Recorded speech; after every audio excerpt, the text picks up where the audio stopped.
I'm Andy Scott and I'm a sculptor specialising in public artworks, and I've been involved in a project for the past 8 years that's become just about an obsession for me.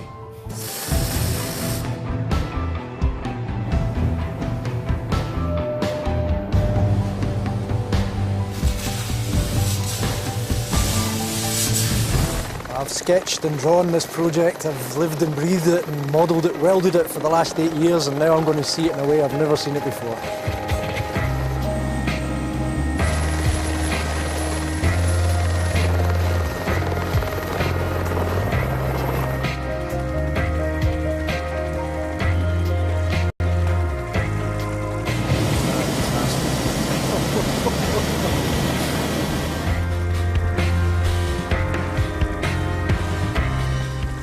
These horses' heads, the Kelpies, started off as a drawing on my girlfriend's kitchen table. It's just amazing to see them like this after looking at the plans so many times for so many years. Wow.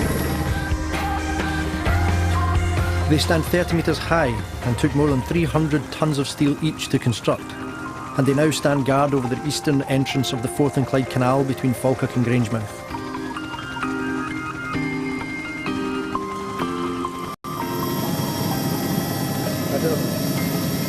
A bit emotional, to be honest. My dad died 6 years ago and he was a Falkirk man. I just think that, you know, oh, maybe he's up here looking at it from here, you know. Just amazing.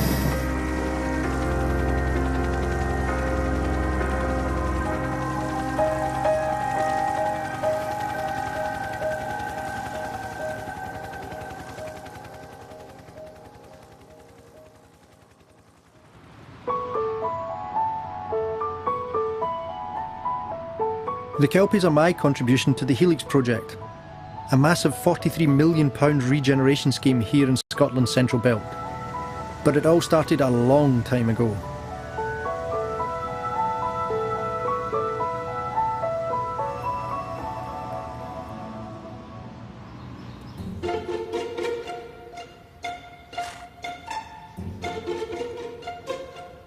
This is me, 7 years ago, in the spring of 2007. I was throwing myself into an exciting new project. 2 vast pieces of public art to be known as the Kelpies, and inspired by the heavy horses that once powered Scotland's canals.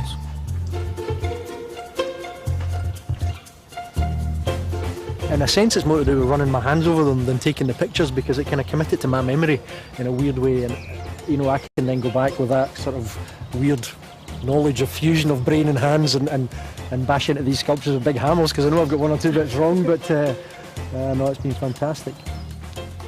It was the biggest commission I'd ever had, and would take me 2 years, or so I thought.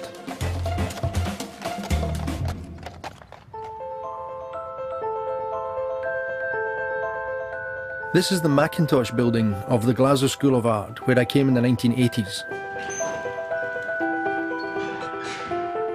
I studied sculpture. Back in those days, you did the first year course was a kind of general study year where you tried a little bit of everything, and during the course of that year, the idea would be that you would pick up enough knowledge, or you would get a feeling for one subject in particular. And once I tried sculpture for the first time, that was it. I was hooked. And I suppose this building really had quite a lot to do with it, because you couldn't help but be influenced by the craftsmanship and the real sort of artisanship that is so evident in this building. The ironwork around it, the woodwork was just fantastic. It was a real eye-opener. I sold out my degree show, if I remember rightly, which was quite unusual back then, and it really gave me a sort of bolster of my confidence that you could actually make a living out of selling sculpture. And to put it in historical context, the famous Glasgow boys of Stephen Campbell and A.J. Zneski were a couple of years before me in the art school, who were fantastically successful figurative painters.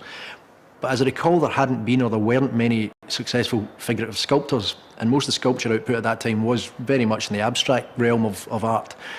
I stuck to my guns, and then when the fact that I sold out really did give me some fire in my belly in terms of there was potential to make a living from this, and by sticking to what I suppose at the time was looked at quite a traditional or a conservative way of making sculpture, but it didn't really bother me 2 hoots.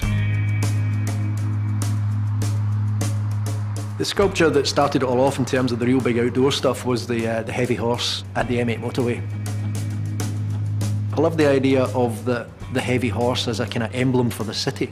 And for me, it was about the reinvention of the city of Glasgow from its once industrial history. The shipyards were all gone and the locomotive works were all shut down, and the city was really inventing itself as the Garden Festival, the year of architecture and design, the year of culture. And for me, the horse became emblematic of that reinvention. And it's something I try and do in nearly all of my sculptures, is to put a deeper level of narrative through them. And if the very least the public sees something that enhances their everyday life, then I've done my job. So the heavy horse, as I say, was the one that really got me going. And after that, there was no looking back.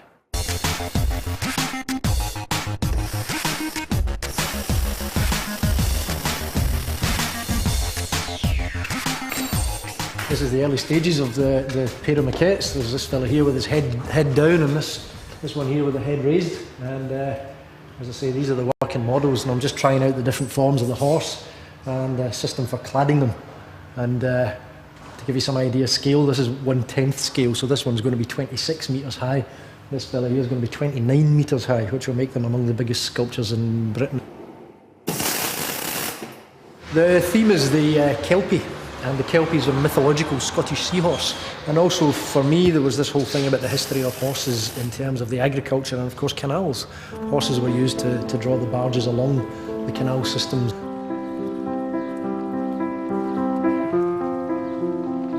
If you can imagine, around about the Falkirk area, all the foundries around about the River Carron, there would have been big Clydesdales and heavy horses dragging materials between the various factories. And of course all the agriculture, all the farmlands along the way of the canal would all have been ploughed and worked with these big horses.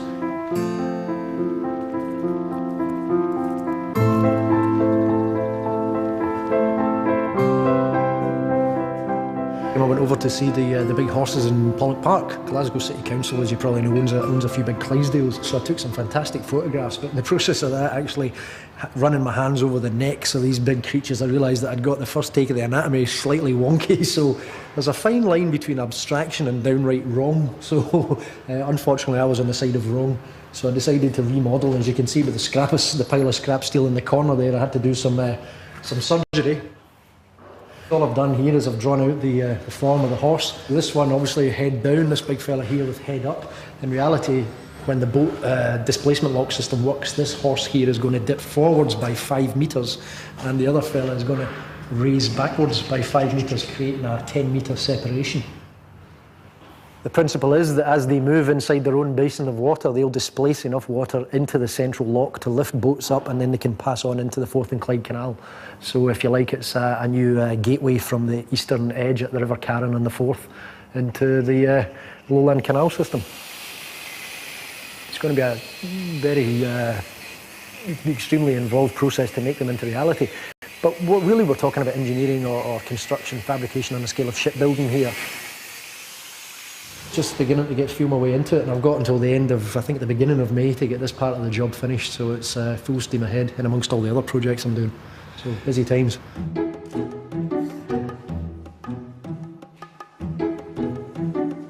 It all seemed to be going so well.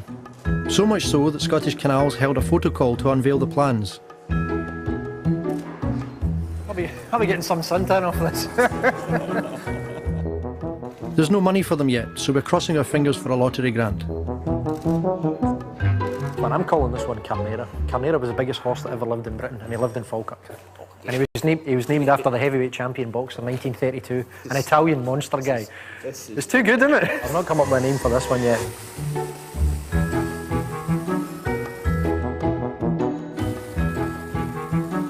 I've got 2 weeks to get these two things finished, so time is of the essence. But thereafter, as I said, these are simply sort of working models, and providing the funding falls into place, then I anticipate probably maybe 2 to 2.5 years to see them come to fruition in full scale. Yeah, I need to get my finger out actually. What time are you guys away?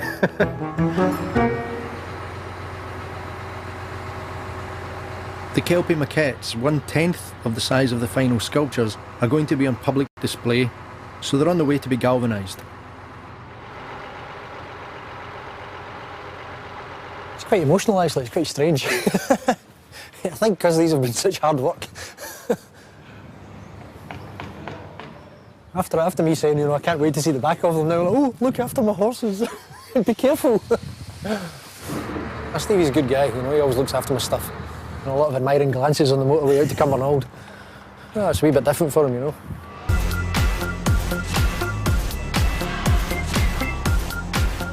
They're plunged into molten zinc. When they come out, they really look like mythical creatures. They have the sheen that the full-size Kelpies will have, and they're protected from the elements.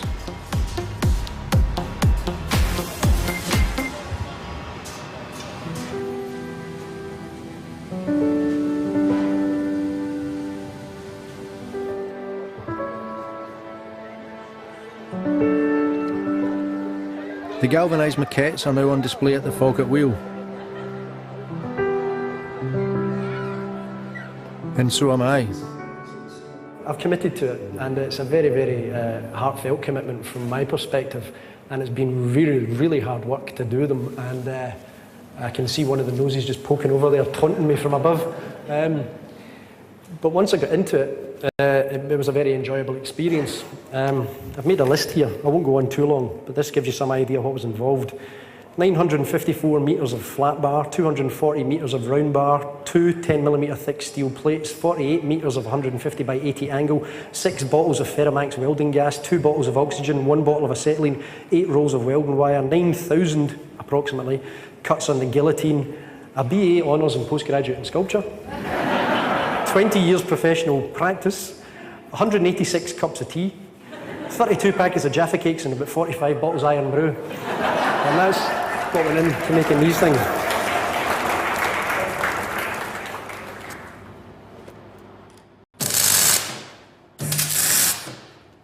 At this stage in the proceedings, it's beginning to dawn on me that this is a waiting game.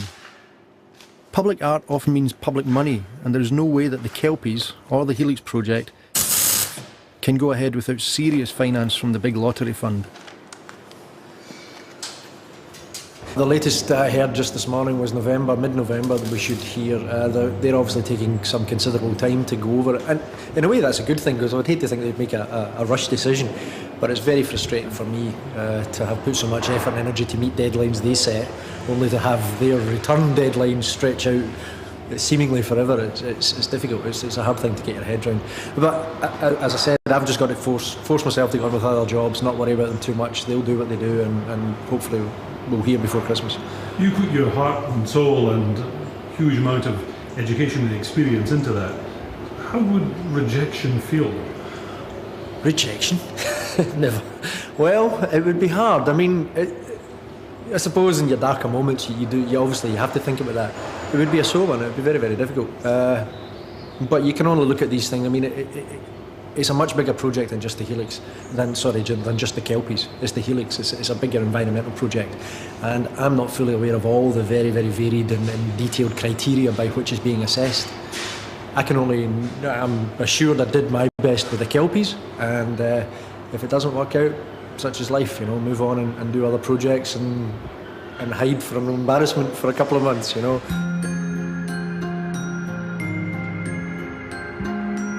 I no longer have to worry about embarrassment.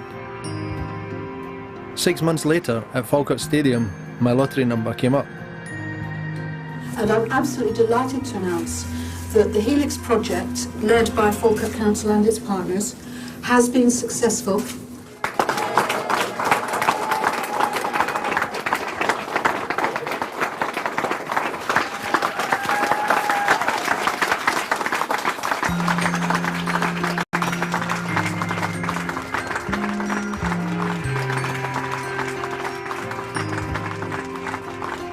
I think that the Kelpies and the rest of the project have the potential to be as iconic as something like the Angel of the North for Falkirk and Grangemouth. I know. You've got a timesheet reference for last year. Well done, well done. Such a thrill. It's absolutely brilliant. Absolutely brilliant. Finally, a result. Time to get welding. Of course, I wasn't just sitting twiddling my thumbs when I was waiting for the lottery announcement.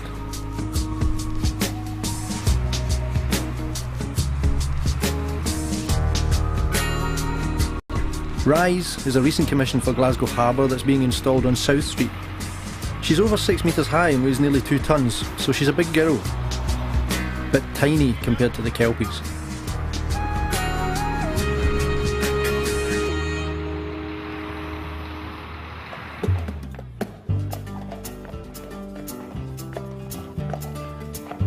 So you can move these, no bother. We need to build public interest and support for the Kelpies, so we hold a media event at the studio and invite Glasgow City Council's Clydesdale horses along to take some of the attention away from me.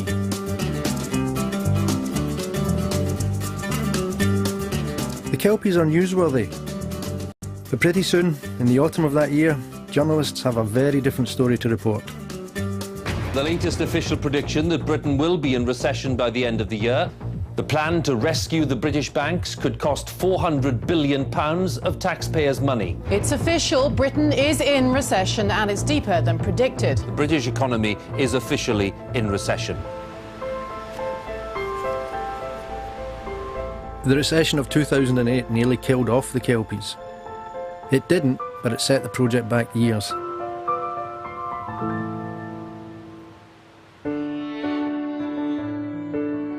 But in these dark times, I had something else, and something very wonderful in my mind. I married my girlfriend, Hanneke. She's a Dutch architect I met in Amsterdam. We were set up by a friend, a mutual friend, and basically Andrew came over to Amsterdam after email exchange. And yeah, it was a blind date. And then I moved here in 2007. We got married in 2008. So it's a year after. The Kelpies started when I still lived in Amsterdam, and I remember Andrew telling me about it and thinking this was quite an unusual project and didn't know whether to believe it was going to happen or not because it sounded such a fantastic opportunity. And I remember him sitting on the kitchen table or at the kitchen table drawing the first sketches for the Kelpies. So that's where the original design has started. Andrew protects himself at the beginning of a project because it might not happen, so he's not too excited in the beginning. But I'm more a positive person, and I always believe that there's a way and you can make it happen yourself. So I'm trying to make him think positively.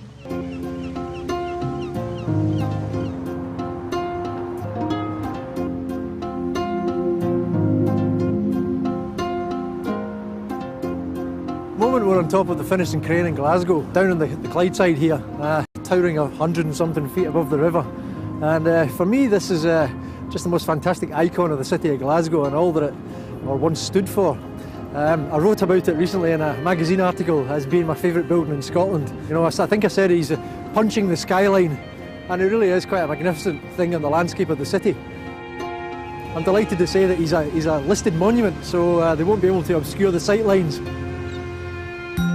It's quite an amazing experience being up on top of this big structure, you know. It's always been a kind of shadow or a presence in my life. I was born and bred in Glasgow, and it's just fantastic. You know, if you cut me a bit, the Clyde would come out. I think it's incredible. I was born and first lived over in Springburn up there. Then we moved over to East Pollokshields over there. Then I went to art school just over there and moved to the West End over there. I got married in there in July and I live quite close to there, so it's just incredible to be able to see the whole of my life. I hope it doesn't turn out to be one of those moments where the whole of my life is passing before my eyes, but it really is incredibly poignant.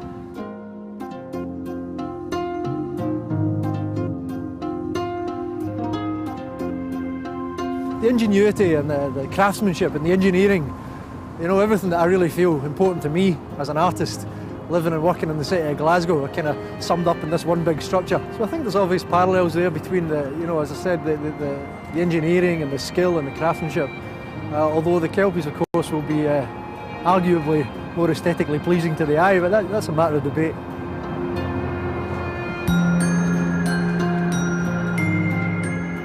I suppose in one way I'd like to think I capture the imagination side of things, and the engineers and the project managers and all the other teams that are involved in the Kelpies are going to make the project what it will be. I think it's a fantastic summary of the whole thing up here on top of the crane.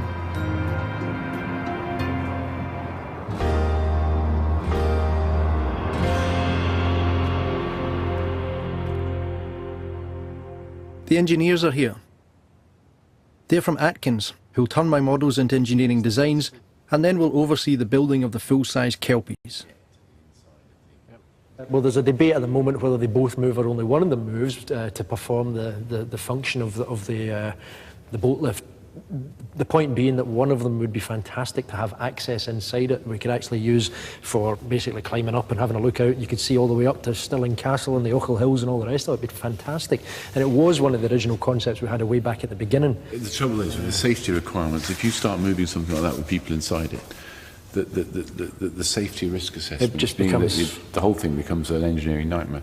But the real reason I think that it's better off having something you can move in is, we said it today, if you go to the Empire State Building, or no, if you go to the Statue of Liberty, everybody goes there and looks around. What everybody actually wants to do is go inside it and have a look inside.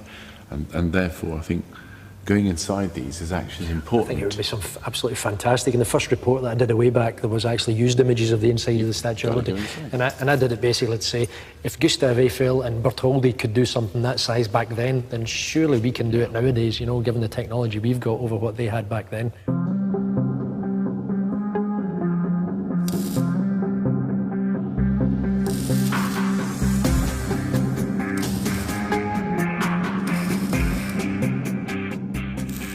I've started work on a second, more detailed set of maquettes.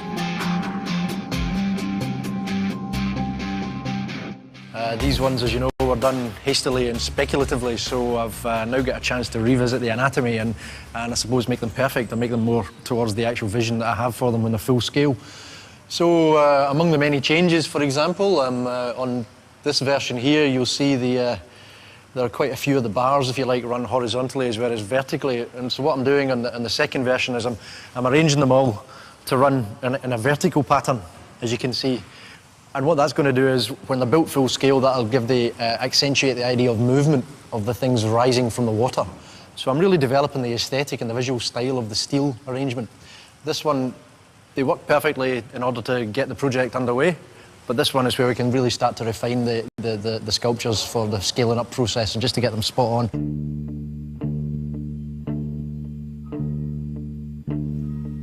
This extraordinary piece of kit is electronically scanning my maquettes to create a three-dimensional computer model of them.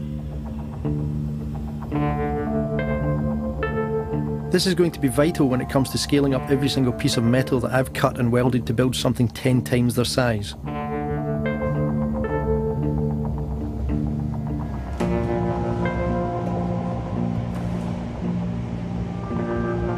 They never taught me fluid mechanics at art school, but we have to be sure that strong winds funneling between my giant kelpies aren't going to be dangerous to visitors. Tests are being done at a specialist laboratory in Teddington in London. I mean, I expected to be it's quite windy because of the kelpies itself is quite significant to the site, and the site itself is quite flat.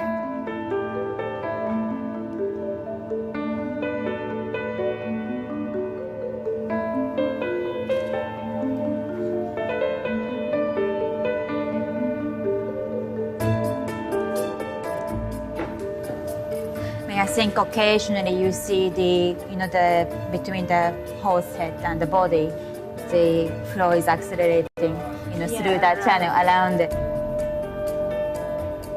We're looking at moving the kelpies further apart to try and reduce the effect they're having on each other. So the lock area, which is kind of in the centre between the kelpies, might be potentially reduced, because in the winter we could look at restricting access to the kelpies in high wind periods, but we still want the lock to be operational.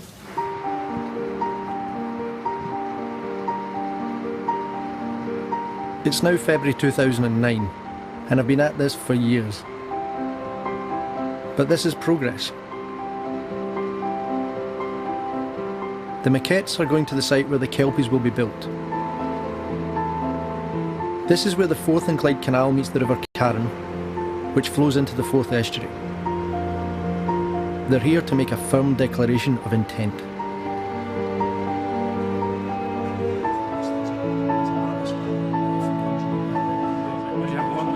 The plans have changed, and the position of the Kelpies has been moved. It really is beginning to dawn on me now that I'm not just an artist working on my own, but part of an enormous team with a variety of expertise. It's been a long and complicated project at this point. It's been a lot of hard work. My own role, and it's changed a wee bit, since the second set of maquettes were made. I've kind of taken a step back away from it. In the meantime, The engineers, as you've seen, have been doing an incredible amount of work behind the scenes.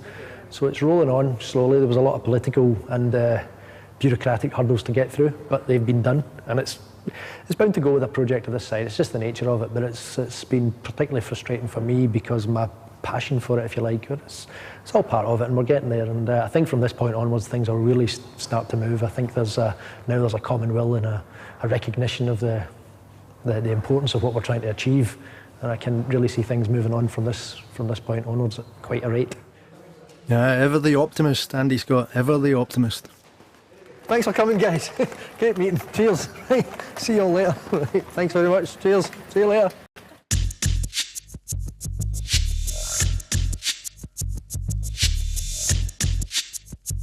The white on its own is just fantastic, isn't it? Move the light over a wee bit and we'll just push the head that way, and then you get the same thing.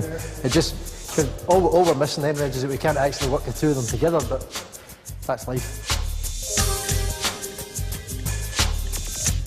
Oh, it's a nice lighting effect on the lion rampant there, isn't it?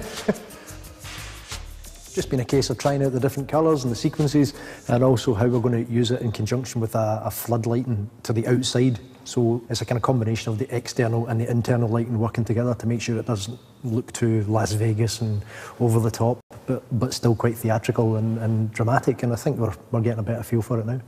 The Kelpies now, these ones here will be getting taken away for the summer season of the Falkirk Wheel to, as a PR device, and so the public can get a sense of what's happening.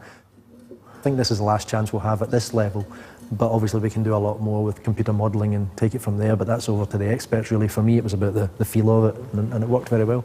Okay, I've seen enough. The engineers at Atkins have moved on from my hand-welded maquettes. They'll be able to provide the fabrication company who will actually build the Kelpies with detailed computer-drawn three-dimensional plans of every single one of the thousands of components. That's amazing. That really starts to give you a feel of how it's going to all be, isn't it? Oh, it's going to be good, isn't it?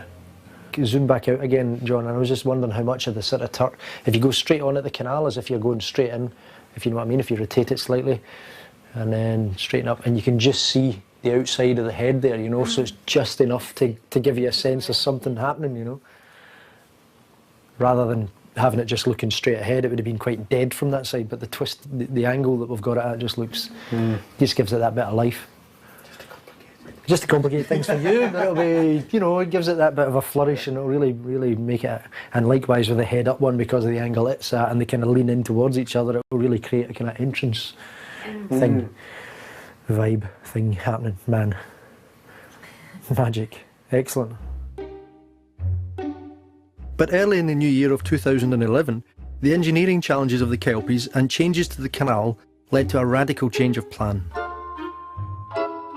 Originally intended as a boat lift system on the canal, but due to some very complex and fluctuating engineering challenges, the volume of water that was involved and various other issues, the movement of the boat lift system was actually done away with, and I'm pleased to say that such was the passion for the idea of the sculptures, that the sculptures themselves have become the main focal point and have been retained. And what has actually happened has been very, very interesting, and the focus has since shifted, and we've managed to evolve the project to become much more of an environmental and architectural project. Then this came along, a blistering attack in the sun that rubbished my zany artworks as a waste of public cash.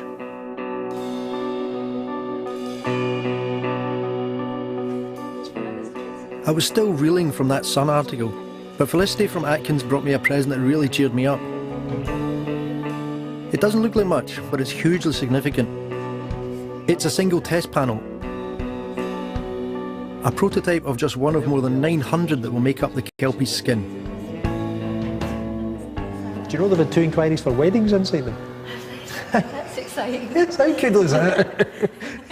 Well, since we last filmed, I think it's been probably about a year, maybe even a wee bit longer actually, but it's been a slow process, but I have to say there's been a lot going on behind the scenes, as it were. There's been a lot of engineering problem solving and some major issues to do with the Helix Park itself have been resolved, and everything's really beginning to pick up a pace now. Well, just recently we had a meeting with all the parties involved in the Kelpies and the Helix, and it was very positive, so I have to say it's really beginning to pick up a pace now. What we have here is a sample panel, one small section, which, as Felicity describes, is probably about 25 feet up on the left-hand side of the head-down Kelpie. And they chose that section because it actually has some relatively tight curves, which would be quite difficult to actually achieve in full fabrication. And then really what they tried to do was actually to make sure that the pull, that the tension and the forces that were required to attach would actually work. So a very exciting step forward, and at long last we're really beginning to get there. So really it was a major triumph. It doesn't look like much, but it was a really important step in the process. It gives everybody the confidence that they can do them just as they thought, and gives me the confidence that I wasn't mad after all, and it really will happen. So it's really exciting.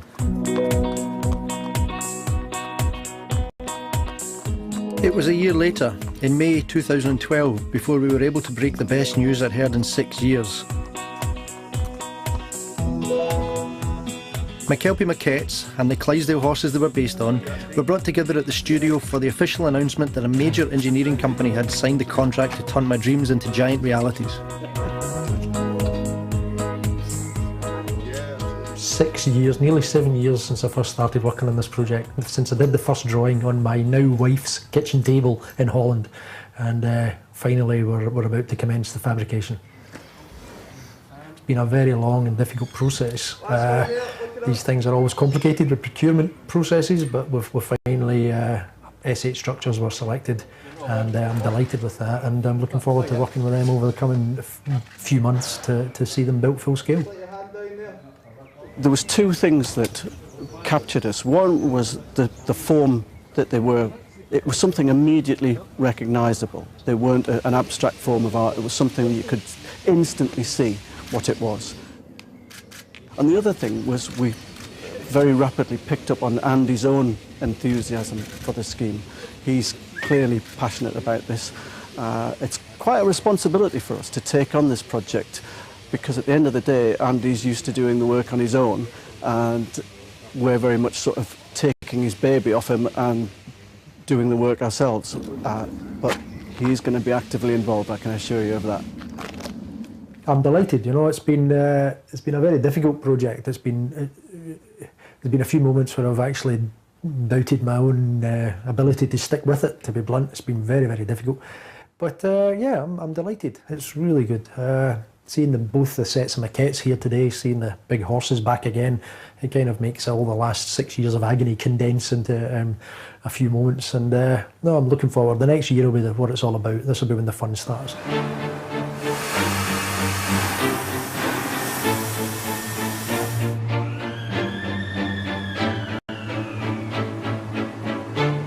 There are stocks of steel here that I've only ever dreamed of.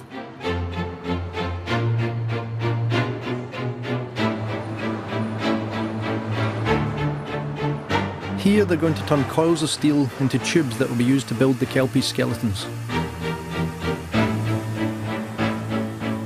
We receive hot rolled coil from our mill in South Wales, and we uncoil it and then form it into tubes, which are then cut to length for the project. Once they're formed, they're then heat treated through a walking beam furnace to 900 degrees so that it improves their mechanical properties. Been making 323mm diameter pipes, 10mm thick. They are Celsius hot finished.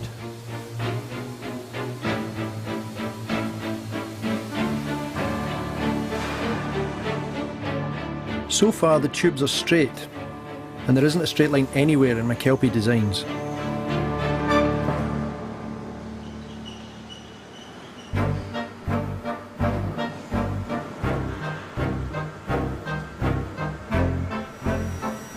We've been doing some cold rolling, some tubular sections, some pipe, also some hot bending of the same type of section on a larger scale, and then some bending of plates for the mane and the ears and the eyes of the sculpture.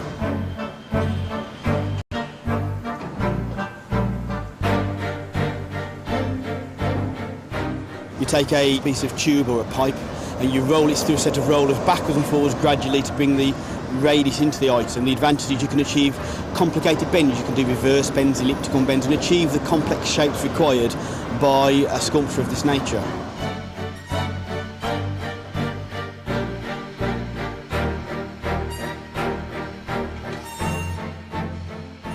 The hot bending process is a slightly different process that's designed to bend larger pipes and hollow sections that wouldn't withstand the cold bending process. And the tube is heated to about 800 degrees centigrade and bent in very small sections throughout its entire length to achieve a very good quality bend.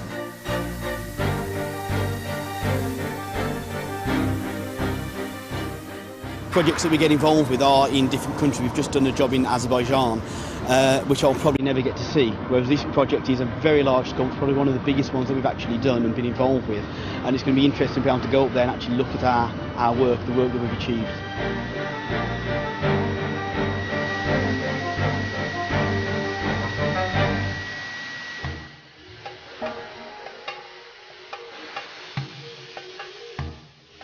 This is SH Structures Fabrication Yard, and these are the Kelpies steel bones.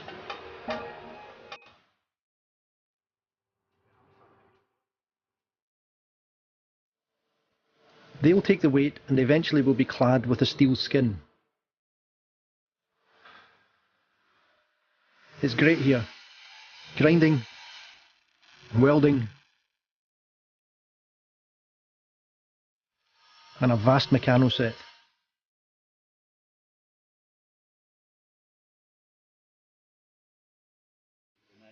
For an artist, I've attended more than my fair share of meetings. But on a project this size and complexity, they're a necessity. The actual structural analysis side of the design is now, I'd say, 90% there. In terms of modelling, the mane and the ears and eyes are all complete.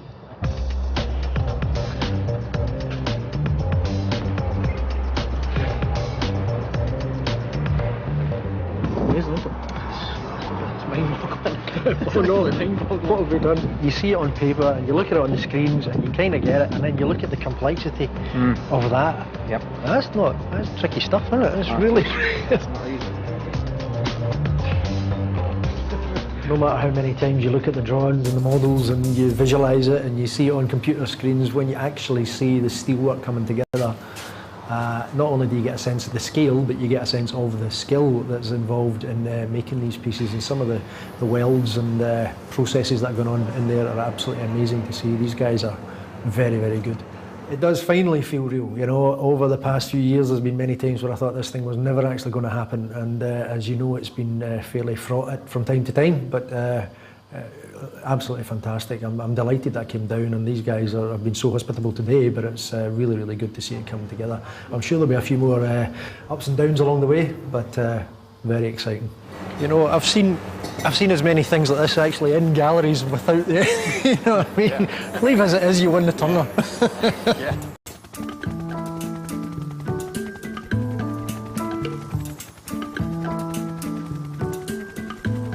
The role of public art is to enhance the everyday experience, to elevate our understanding and appreciation of life.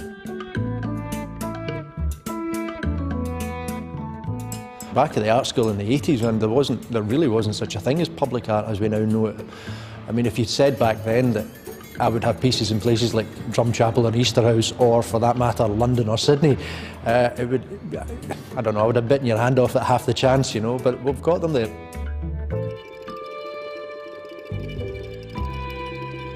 A lot of my portfolio was based in the early years on working really closely with communities and building relationships with them and making pieces that they wanted to have in their area, and that's a very humbling experience.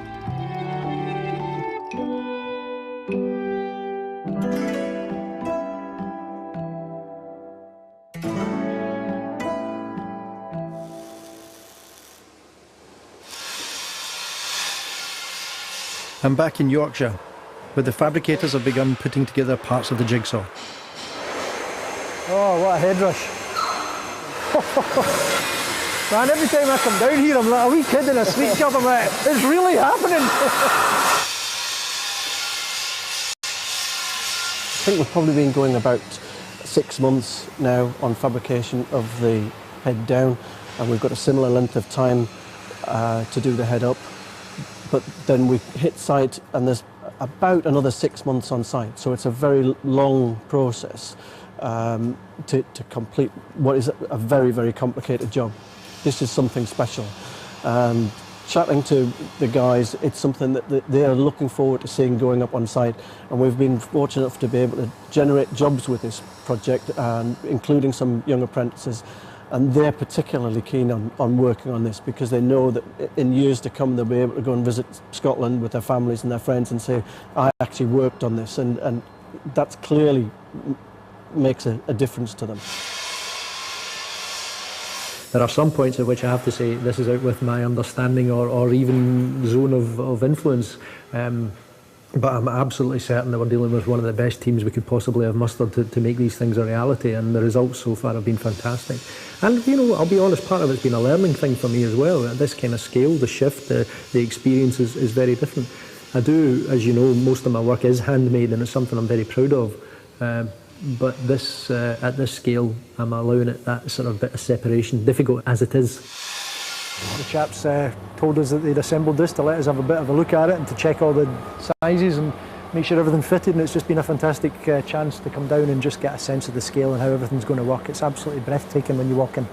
And when we came in at first, you know, the noise in here is phenomenal with all the guys working, so it's amazing just to see it now and it's quiet, and it really does give you a sense of what we've got and what we're dealing with.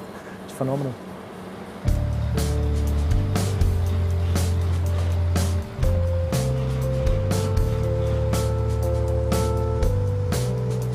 The first Kelpie components are arriving in Falkirk from Yorkshire.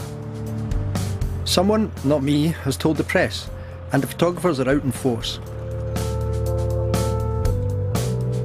It really is a significant day, although it's not an easy one for the photographers. The components on the lorries could be bits of anything, from a nuclear power station to a football stadium. Fortunately, Bill Moore is there to explain the significance.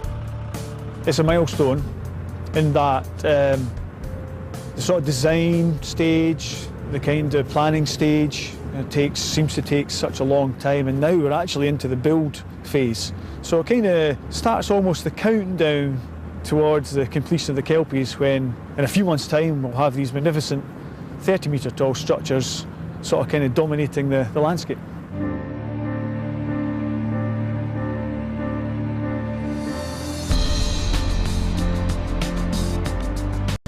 Meanwhile, just a mile away, the foundations are being laid. I've designed sculptures 30 metres high, and they're going to need foundations more than 30 metres deep to support them.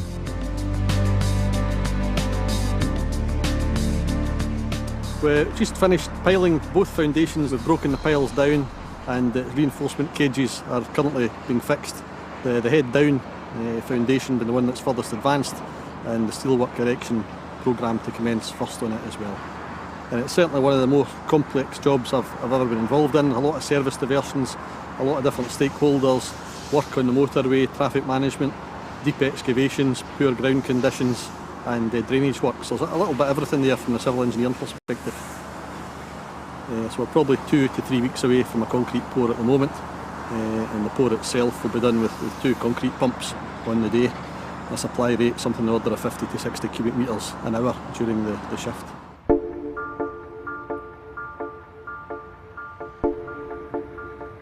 It's snowing, but it's not too cold to pour the concrete the Kelpies will be anchored to. Trucks trundle back and forth, supplying the pumps that spew the concrete into the foundations.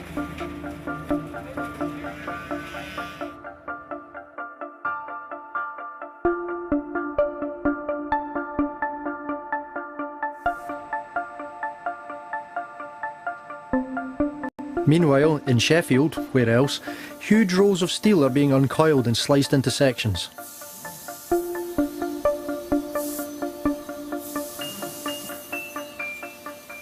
The machine behind me is a laser cutter, and we've just profiled out the individual parts that will make up the outside shell of the Kelpies.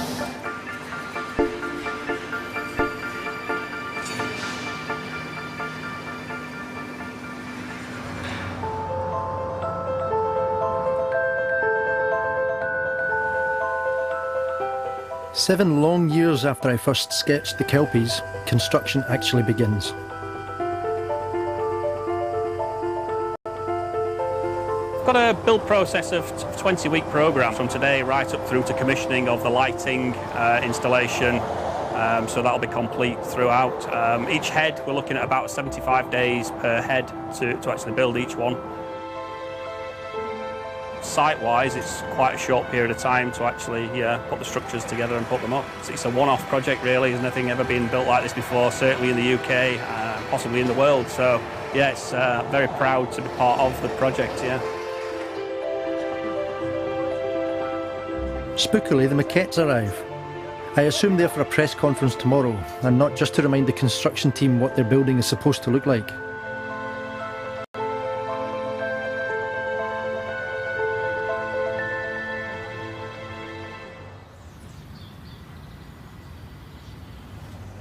Today is an opportunity for press and stakeholders to check out progress. This is day 2 of the build period, and as you can see, three guys have achieved quite a lot in a short space of time. I think we're going to see the excitement of this project really starting to build up every day, every week now, as we see the structures come to their full completion over the next 75 days. And I think really that's going to create a lot of excitement in this area as they start to see the structures rise from the ground. What we want them to be is an attraction for people to come here and visit, a colossus really for entering the Scottish canal system, and something that the local people will be so proud of.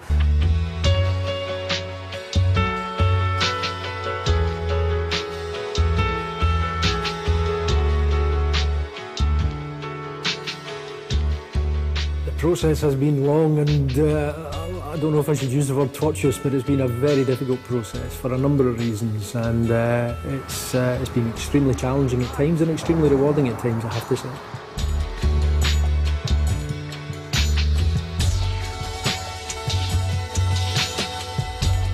It's amazing the depth and scale of the project once you start to get into these things. It's really a very, very complex process, as you'll have seen from some of the engineering aspects of it.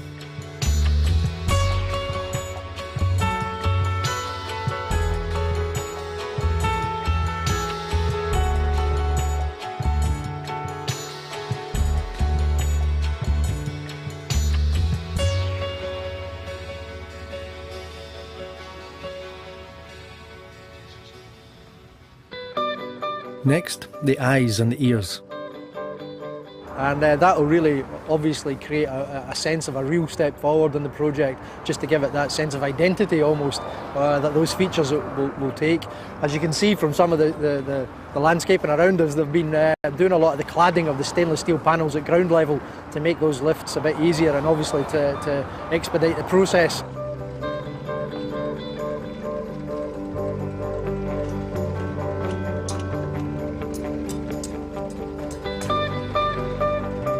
From where I stand, it seems to have gone together very well. I think more of the interesting and dramatic events happened earlier on in the decision making and the design process. But so far, so good.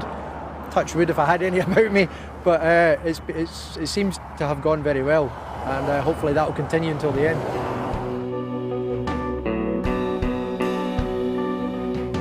They're having to work long and hard to keep on schedule.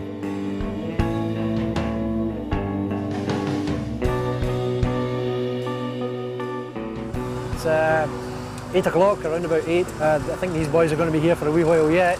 The skill that it takes to rig these things for lifting is unbelievable. The structure that you see underneath the mouth there has been specially built to hold it so that it doesn't damage it on the way up. It's just an incredibly complex piece of work that they're doing, and it's a really exciting stage. So hopefully they'll manage it tonight. These guys were here until midnight last night. It was a beautiful evening yesterday. It was clear skies, full moon, absolutely gorgeous. Made conditions an awful lot easier than today. It's been absolutely lashing down all day, torrential rain, and they're still here. We're in autumn now. The day is too short and the evening is just too dark, and the Kelpies' nose job has to be abandoned.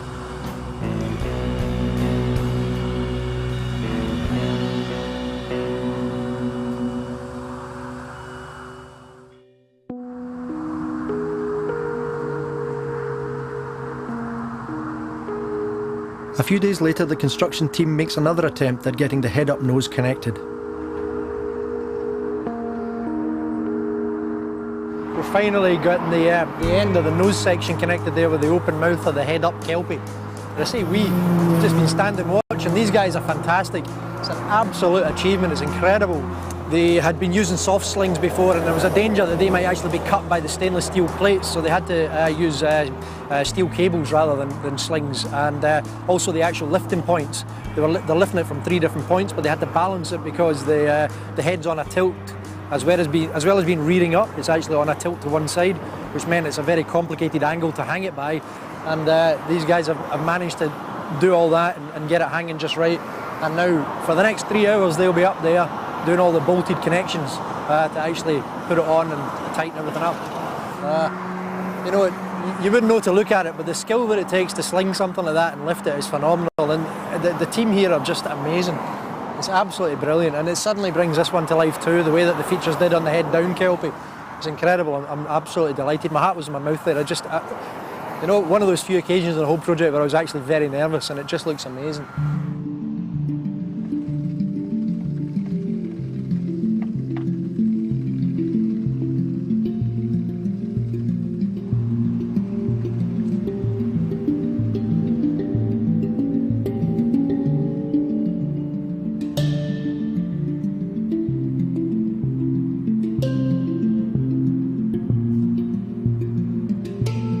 My hopes for the project are that they become a recognised landmark for Scotland, and I can't tell you how much blood, sweat and tears I've poured into it.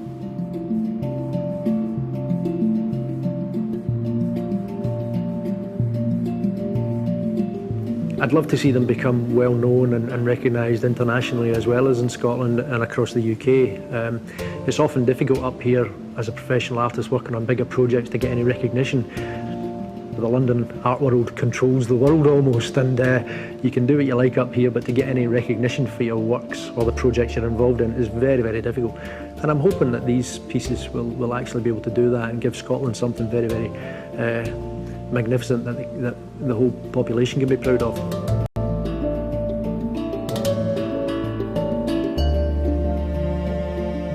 I used to joke that it'd be quite nice, you know, my job will be done when these are the lair of a villain in a James Bond movie, so I don't know, who knows what the future holds.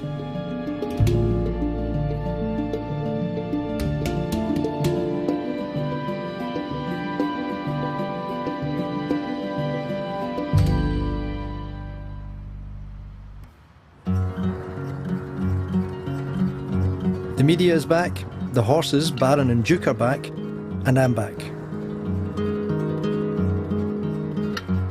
Today we are doing the official topping out ceremony, somewhat akin to a skyscraper being finished off, and it's really a bit of a media extravaganza. One of the government ministers is coming along to, I don't think we're going to smash a bottle off them or anything, but we're going to launch them, as it were, officially. Although, as you can see around me, the site works have a long way to go. It'll be next April by the time they're finished. So, no, it's a good day actually. It feels like a kind of landmark point, and really does sort of finish those big fellas off. It's great to see these Kelpies finally unveiled. We've obviously been watching them being built over the last 6 months. The community's been watching them, and to actually see them completed is fab. Obviously there's still bits of the park still to be done, but it's absolutely fantastic to see them, and they're absolutely amazing, and biggest equine sculptures in the world, and that really puts Falkirk in the map. I think they're magnificent. I think they're breathtaking. I'm sure every superlative in the book will have been used about them. I think they'll become Scotland's most photographed icon before very long, and deservedly so, because they're absolutely wonderful.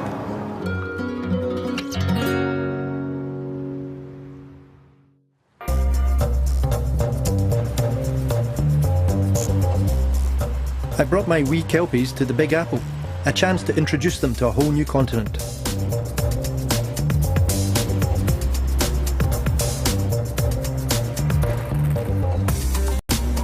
We just were walking on the other side and we saw the flat truck come by with these beautiful horse heads, and as my wife's an artist, we looked at not only the beauty of them but how they were manufactured, and you know, the small squares, the fact that you could see through them yet you had the illusion of a solid structure as well. kind of piqued our interest. So I'd love to go see the real ones.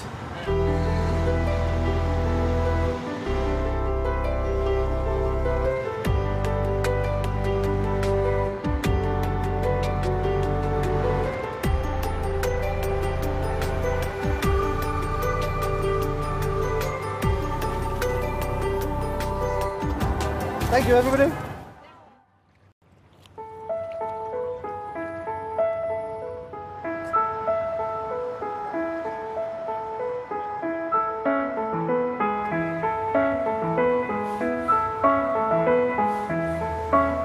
Just enjoying a lovely sunny morning, basking in the warm afterglow of installing the Kelpie maquettes here, and went really smoothly last night. Took about 2 hours, and it would probably have been quicker actually, but if we could get the crane right.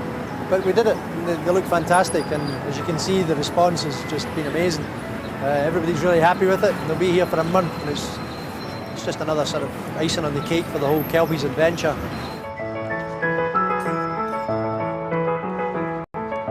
They almost act as ambassadors for the full-size Kelpies, and it's been amazing, the response. And you know, New York's the art cultural capital of the world, really, and to have them here in this location is just phenomenal. Got to be honest, for me as well as the Kelpies, you know, it raises my profile, hopefully. Might lead on to some new commissions for me. But they just do the business. It's just fantastic. I'm really, really thrilled with this. It's great. The overwhelming reaction is how it makes everybody smile and how wonderful they are, and they are just, you know, in awe of them. They are a wonderful artwork and piece of sculpture, and such a tribute to Scotland. I came down from the Upper East Side, which is 2 or 3 miles up, just to come down and see the Kelpies here today. I read about on the American Scottish Foundation website that they had the actual ones in Falkirk, Scotland, are 100 feet high. And that to me is amazing.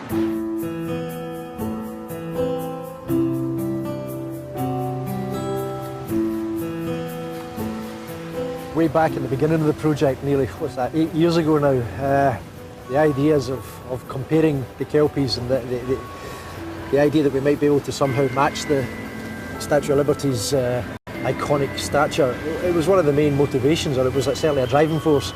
And very, very different types of sculpture, of course, but nevertheless this one really has become symbolic of New York and probably America. And to think that the Kelpies, you know, in my wildest moments might actually have that kind of implication and significance for Scotland would be phenomenal. And it's really amazing to stand here with this lady in the distance and think about what she's become for this city and country. And I can only hope that as the years go on and the Kelpies grow in the popularity and recognition that we've got, that might actually happen for the sculptures. It would be an amazingly, it would just be an incredible thing if we could make that happen. It really would be amazing. Time will tell.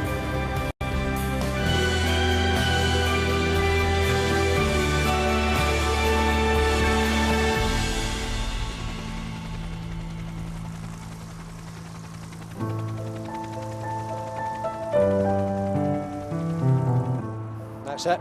Job done.